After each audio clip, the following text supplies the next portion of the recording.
नमस्कार, आप देख रहे हैं एसपीएन 9 न्यूज और मैं हूं आपके साथ मनीष कुमार सैनी। दिल्ली में विधानसभा चुनाव की तैयारियां होती हुई दिखाई दे रही हैं। अब ऐसे में भारतीय जनता पार्टी और कांग्रेस भी पूरे दमखम के साथ आम आदमी पार्टी की तमाम योजनाओं, तमाम दावों, तमाम वादों को फेल करने के लिए अपने नए नए पैंतरे आजमाती हुई नजर आ रही है। देखा जा रहा है इस बार मुकाबला त्रिकोणीय होता हुआ नजर आ रहा है, जहां पिछले दो विधानसभा चुनाव में कांग्रेस ने विधानसभा चुनाव को सीरियस न लेकर भारतीय जनता पार्टी और आम आदमी पार्टी के बीच ये सियासी लड़ाई को छोड़ दिया, तो वहीं इस बार विधानसभा चुनाव में आम आदमी पार्टी को भारतीय जनता पार्टी के अलावा कांग्रेस भी पूरे दमखम के साथ चुनावी मैदान में उतर चुकी है और ऐसे में मुकाबला पेचीदा होता हुआ नजर आ रहा है। देखा जा रहा है जिस तरह से आम आदमी पार्टी ने सबसे पहले अपने प्रत्याशियों की लिस्ट जारी करके तमाम यहाँ पर बड़ी बड़ी घोषणाएं कर दी। उसके बाद भारतीय जनता पार्टी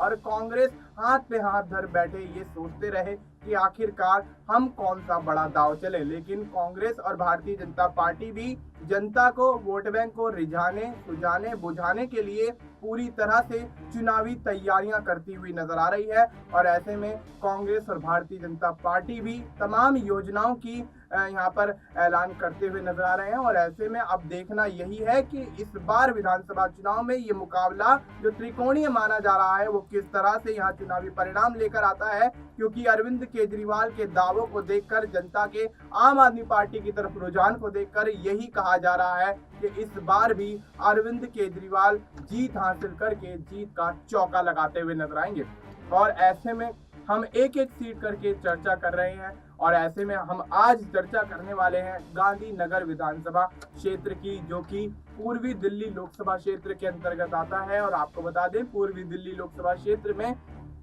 10 विधानसभाएं आती हैं, जिसमें कृष्णा नगर, पटपटगंज,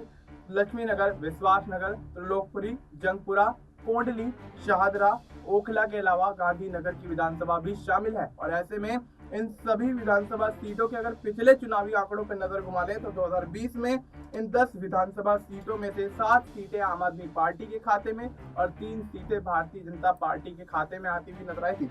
लेकिन गांधीनगर की विधानसभा सीट ऐसी है जो कि एक समय में अरविंदर सिंह लवली का गढ़ मानी जाती थी, क्योंकि 1998 से लगातार 2015 तक अरविंदर सिंह लवली ने जिस तरह से इस सीट से जीत दर्ज की है, तो उसके कहीं ना कहीं ये मायने निकाले जाते रहे कि ये सीट कांग्रेस का गढ़ रही है। और अब ऐसे में विस्तार से इस मुद्दे पर चर्चा करेंगे और जानेंगे हमारे वरिष्ठ सहयोगी अमन सर से कि किस तरह के समीकरण इस बार रहने वाले हैं। सर, बहुत बहुत स्वागत है आपका। सर, किस तरह से देखते हैं 2020 में, जहां हम देखते नजर आए थे कि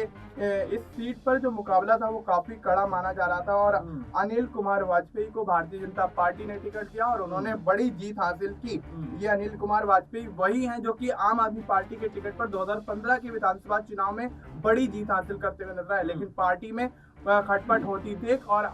यहाँ पर कहीं ना कहीं पार्टी में अपनी स्थिति को कम आंकते हुए अनिल कुमार वाजपेयी ने भारतीय जनता पार्टी का दामन थामा और 2020 के चुनाव में भारतीय जनता पार्टी ने अनिल कुमार वाजपेयी पे ही दाव लगा दिया। और ऐसे में अनिल कुमार वाजपेयी ने आम आदमी पार्टी के नवीन चौधरी को लगभग 6 से 6,500 वोटों के अंतर से हराया। तो सर, किस तरह से देखते हैं कि इस बार मुकाबला जो है वो यहाँ पर देखा जा रहा है नवीन चौधरी, अरविंदर सिंह लवली और कमल अरोड़ा के बीच। कांग्रेस ने कमल अरोड़ा को चुनावी मैदान में उतारा, तो किस तरह का समीकरण नजर आ रहा है इस बार? देखिए, बिल्कुल मनीष, अगर हम गांधीनगर क्षेत्र की बात करते हैं तो जाहिर बात है कि ये बहुत ही इंपॉर्टेंट सीट रही है कांग्रेस पार्टी के लिए। 98 के बाद से लगातार इस सीट के ऊपर अमरिंदर सिंह लवली जो है वो चुनाव जीतते हुए नजर आए, यानी कि 3 से 4 बार चुनाव उन्होंने जीता है। लेकिन जिस तरह से अब इस सीट के समीकरण बदले हैं, क्योंकि 15 में ये जो सीट है ये आम आदमी पार्टी के खाते में आई थी और यहाँ से जो है आम आदमी पार्टी की तरफ से जो जीते वो थे अनिल कुमार वाजपेयी। और इन्होंने यहाँ पर जीत दर्ज करने के बाद, यानी कह सकते हैं कि जो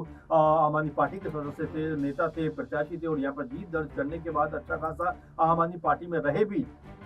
लेकिन 20 आते आते ये यूं कहा जाए कि 20 के चुनाव से पहले ही इनका मोह भंग आम आदमी पार्टी से हो जाता है और ये बीजेपी में शामिल हो जाते हैं और बीजेपी इनको टिकट देती है और यहाँ पर एक बार फिर बीजेपी के टिकट पर भी अनिल कुमार वाजपेयी 48 से 50,000 के आसपास वोट पाते हैं और एक जीत यहाँ पर दर्ज करते हुए नजर आते हैं। अगर आंकड़ों में देखा जाए तो अनिल कुमार वाजपेयी को 2020 में 48,824 वोट मिले और यहाँ पर आम आदमी पार्टी के जो नवीन चौधरी हैं उनको 42,745 यानी लगभग देखा जाए तो 5 से 6,000 वोटों का अंतर रहा। और अब अगर 25 की हम अगर बात करें मनीष, तो 25 में आंकड़े एक बार फिर जी कहीं ना कहीं बहुत ज्यादा बदले हुए नजर नहीं आते। आप जरा गौर करेंगे तीनों चेहरों के ऊपर, क्योंकि यहाँ बीजेपी ने एक बार फिर चेहरा बदल दिया है और यहाँ पर अब इस बार अरविंदर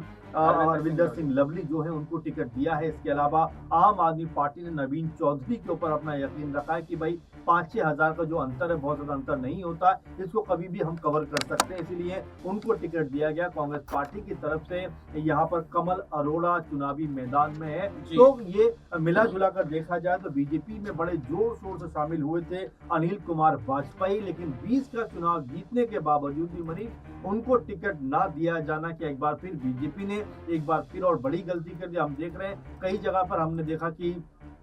जिस तरह से करावल नगर में कह सकते हैं कि जो प्रत्याशी को चेंज करके कपिल मिश्रा को टिकट दे दिया गया, मोहन बिष्ट को जो है मुस्तफाबाद भेज दिया गया। क्या बीजेपी ने यही गलती यहाँ पर भी कर दी कि जो जीते हुए कैंडिडेट उनके अनिल कुमार वाजपेयी थे उनको टिकट ना देकर कहीं ना कहीं जिस तरह से इन्होंने अरविंदर सिंह लवली को टिकट दिया है, क्या बीजेपी के लिए चीजों को समझना उतना आसान नहीं हो पा रहा है? क्योंकि जो रणनीति बना रहे हैं वो रणनीति ऐसी दिखाई नहीं पड़ती जिसके सहारे बीजेपी चुनाव जीत सके। क्योंकि देखिए विनिंग कैंडिडेट तो आपके पास 6-7-8, तो उसमें से भी अगर 3-4 चेहरों को आप यहाँ से वहां कर देंगे तो कहीं ना कहीं उनका हौसला पस्त होता हुआ दिखाई पड़ेगा। मोहन सिंह बिष्ट के बारे में जिस तरह से आपने देखा जो बयानबाजी उन्होंने की थी कि मुझे सीट बदलने का जिस तरह बीजेपी ने आदेश दिया है, जिस तरह से कहा है वो मुझे कतई पसंद नहीं है और मैं या मुझे अगर सीट बदली जाती है तो मैं कई सीट के ऊपर प्रभाव डालता हुआ नजर आऊंगा, यानी कि बीजेपी के खिलाफ पूरा माहौल बनाता हुआ नजर आऊंगा। खैर अभी तो उनकी बयानबाजी सामने नहीं आ रही क्योंकि मुस्तफाबाद उनको भेज दिया गया, लेकिन अगर यहाँ पर देखा जाए तो क्या अनिल कुमार वाजपेयी बीजेपी के इस फैसले से संतुष्ट होंगे? क्या अनिल कुमार वाजपेयी कोई बड़ी बगावत कर सकते हैं? क्योंकि नवीन जिस तरह से हम बात करें नवीन चौधरी की बात करें जो महज 5-6 हजार वोटों के अंतर से हारे, यहाँ पर उस कह सकते हैं हार को अब वो पाटते हुए नजर आ सकते हैं, चुनाव में जीतते हुए नजर आ सकते हैं। क्योंकि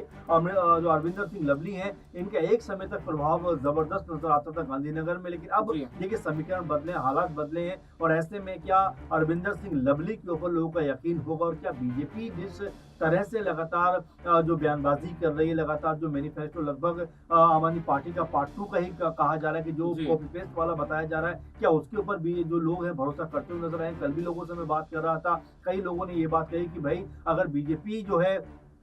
एक तरीके से आम आदमी पार्टी को ही फॉलो करे, क्योंकि खुद बड़े नेता बीजेपी की ये बात कह रहे हैं कि जो जन कल्याणकारी योजनाएं केजरीवाल सरकार में शुरू हुई है वो बंद नहीं होंगी। आप जरा सोचिए, खुद बीजेपी अब उन योजनाओं को जन कल्याणकारी कह रहे हैं जिनके ऊपर कल तक वो रेवड़ी बांटने का आरोप लगाते थे, मुफ्त की चीजों को बांटने का आरोप लगाते थे। आज अगर बीजेपी का मैनिफेस्टो देखें तो लगभग वैसे ही नजर आता है। केजरीवाल कह रहे हैं कि भाई हम 21 रुपए देंगे, तो वहीं बीजेपी कह रहे हैं कि हम 25 रुपए देंगे। तो कुल मिलाकर जो चीजें बीजेपी अब तक खिलाफ थी वही कुछ करती हुई नजर आ रही है और इसका कहीं ना कहीं खामियाजा यहाँ पर जो अरविंदर सिंह लवली को उठाना पड़ सकता है, क्योंकि जिस तरह से वो एक बार फिर गांधीनगर क्षेत्र में उतरे हैं और देखिए जो विनिंग कैंडिडेट होता है अगर उसको आप बाहर कर देते हो तो जाहिर बात है कि उसके समर्थक जो होते हैं वो आपके खिलाफ माहौल बनाते हुए नजर आते हैं। इसी बात का फायदा ऐसा लगता है कि नवीन चौधरी को मिलता हुआ नजर आ सकता है। जी बिल्कुल, तो ऐसे में इस बात का फायदा नवीन चौधरी को तो बेशक मिल सकता है, लेकिन यहाँ पर एक बड़ा सवाल ये भी उठता हुआ नजर आ रहा है सर कि अगर यहाँ पर नवीन चौधरी की स्थिति देखी जाए तो लास्ट जो चुनाव 2020 में हुआ था विधानसभा का, उसमें दूसरे नंबर पर थे। तो ऐसे में आम आदमी पार्टी का नवीन चौधरी पर दाव लगाना यहाँ पर सही रहेगा, क्योंकि अरविंदर सिंह लवली हमने जिस तरह से बताया 1998 से लगातार 2015 तक इस सीट पर अपनी जीत को सुनिश्चित करते हुए नजर आए, माफ कीजिएगा 2013 तक यहाँ पर जीत सुनिश्चित करते हुए नजर आए। लेकिन अरविंदर सिंह लवली भारतीय जनता पार्टी की तरफ से चुनावी मैदान में और कमल अरोड़ा कांग्रेस की तरफ से, कमल अरोड़ा भी बड़ा चेहरा माने जाते हैं गांधीनगर में, तो सर कितना टफ ये मुकाबला यहाँ पर लगता हुआ नजर आ रहा है? देखिए, मैं अगर देखूं मनीष, तो मुझे लगता है कि अनिल कुमार वाजपेयी को बीजेपी को उतारना चाहिए था, क्योंकि वो विनिंग कैंडिडेट 6-7 हजार का अंतर भी था जीत का। यहाँ पर अगर बीजेपी थोड़ा मेहनत करती, थोड़ा प्रयास करती तो शायद यहाँ पर जीत दर्ज कर सकती। लेकिन जिस तरह से नवीन चौधरी के ऊपर आम आदमी पार्टी ने भरोसा जताया है, और देखिए आम आदमी पार्टी को लेकर लोगों का जो रुख है वो ये कह रहे हैं कि भाई अब तक दिल्ली में जो काम किया है, या जो कह सकते हैं कि जो उन्होंने वायदे किए थे वो कहीं ना कहीं पूरे किए। तो ऐसे में नवीन चौधरी एक बड़ा कह सकते हैं कि जो कह सकते हैं नाम हो सकता है गांधीनगर से। और यहाँ पर अरविंदर सिंह लवली जो है, जैसा पहले भी कह चुका हूँ कि 3-4 बार चुनाव जीते, लेकिन अब वो पकड़ वो मजबूत नजर नहीं आती। इसीलिए कभी कांग्रेस पार्टी में नजर आते हैं, कभी बीजेपी में चले आते हैं, और ये फेरबदल करना कहीं ना कहीं उनके लिए भारी पड़ता हुआ दिखाई पड़ सकता है। अब तक आप 4 बार कांग्रेस पार्टी चुनाव लड़े और जीते, अब आपको बीजेपी की याद आ गई, बीजेपी में आप चले गए। तो ये जो चेहरा बदलने की जो बात है, पार्टी बदलने की जो बात है, वो लोग शायद उतना बर्दाश्त ना करें। और चूंकि नवीन चौधरी, जैसा हम पहले भी डिस्कस कर रहे थे कि 4-5 हजार वोटों से हारे हैं, कोई बड़ा अंतर नहीं होता है। एक ही बार अगर आपका इधर से उधर हो जाता है तो आप कहीं ना कहीं जीत दर्ज करते नजर आते हो। खैर, इनसे आगे बढ़ा जाए, अगर यहाँ पर जातीय समीकरण समझा जाए मनीष, तो ये नजर आता है कि यहाँ पर जो पहाड़, यानी कि जो पहाड़ी जो लोग हैं, यानी पहाड़ से जो आते हैं जो लोग, वो कम से कम यहाँ पर अच्छी खासी तादाद दिखाई पड़ते हैं। कहा जा रहा है कि लगभग 20 से 25% तो सिर्फ उत्तराखंड से आकर लोग यहाँ बसे हुए हैं, और ये कह सकते हैं किसी की भी हार और जीत में एक बड़ा फैक्टर साबित हो सकता है। गांधीनगर